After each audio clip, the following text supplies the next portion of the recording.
अगर हमारा खुदा ना भी चाहे तब भी मैं मुसलमानों को आज खत्म कर दूंगा। इसी के साथ उसने अपनी पूरी फौज को मुसलमानों पर फुल फ्लेज हमले का हुक्म दिया। पर्शियन फौज आगे आई और मुसलमानों पर बहुत सारे तीर बरसाने लगी, जिससे बहुत सारे मुसलमान शहीद हो गए। तो मुसलमानों ने भी उन पर तीर बरसाना शुरू किया, लेकिन मुसलमानों के तीर इतने कमजोर थे और पर्शियंस का स्टील वाला आर्मर इतना पावरफुल था कि मुसलमानों के तीरों का उन पर कोई असर नहीं हुआ और वो सब जंग के दरमियान ही मुसलमानों पर हंसने लगे। इसी के साथ पर्शियन फौज आकर मुसलमानों से टकरा गई और लड़ाई शुरू हुई।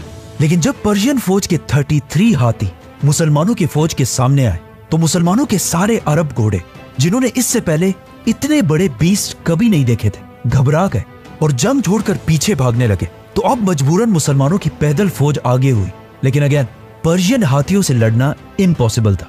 तो मुसलमानों की फौज आहिस्ता आहिस्ता पीछे हटने लगी।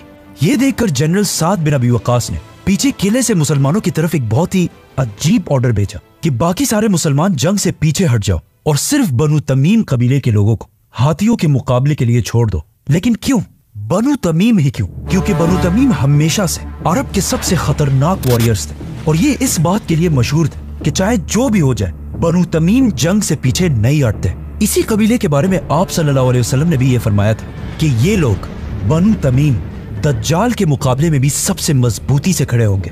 आज भी ये बनु तमीम कबीला पूरे दुनिया में फैला हुआ है, बल्कि इनकी एक पावरफुल अरब मुल्क में तो हुकूमत भी है। गैस कौन से मुल्क? बनु तमीम ने आगे बढ़कर पर्शियन हाथियों का बहुत सख्त मुकाबला किया और आखिर पर्शियन हाथियों को इतना जख्मी किया कि वो जंग छोड़कर पीछे भाग गए और इन हाथियों के साथ पर्शियंस की पूरी फौज जंग से पीछे हटने लगी और इस बार मुसलमानों ने उन पर हमला कर दिया। अब गेम बिल्कुल पलट चुकी थी, क्योंकि मुसलमान इतने जोश में थे कि उन्होंने 1.5 लाख की पर्शियन फौज को दरिया की तरफ धकेलना शुरू किया और ऐसा लग रहा था कि बस कुछ ही देर में मुसलमान ये जंग जीत जाएंगे। लेकिन जब पर्शियन फौज पीछे भाग रही थी, उसी टाइम पर्शियन जनरल रुस्तम ने अपनी तलवार निकाली और अपने तख्त से नीचे आकर खुद मुसलमानों के खिलाफ लड़ने लगा।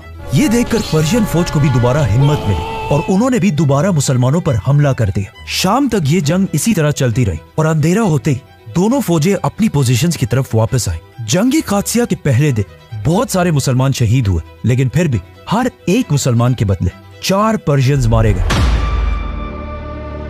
इस अजीम जंग के दूसरे दिन मुसलमानों और पर्शियंस दोनों की फौज बिल्कुल जंग के लिए रेडी खड़ी थी, लेकिन अचानक दोनों फौजों ने देखा कि दूर से कोई आवाजें आ रही और हवा में हर तरफ डस्ट फैली हुई है। ये मुसलमानों की उसी फौज का एक छोटा सा हिस्सा था जो अबू उबैदा इब्न जर्राह ने यरमूक की जंग जीतने के बाद रोमन एम्पायर से मुसलमानों की मदद के लिए भेजी थी और इस फौज को काका बिन अम्र लीड कर रहे थे।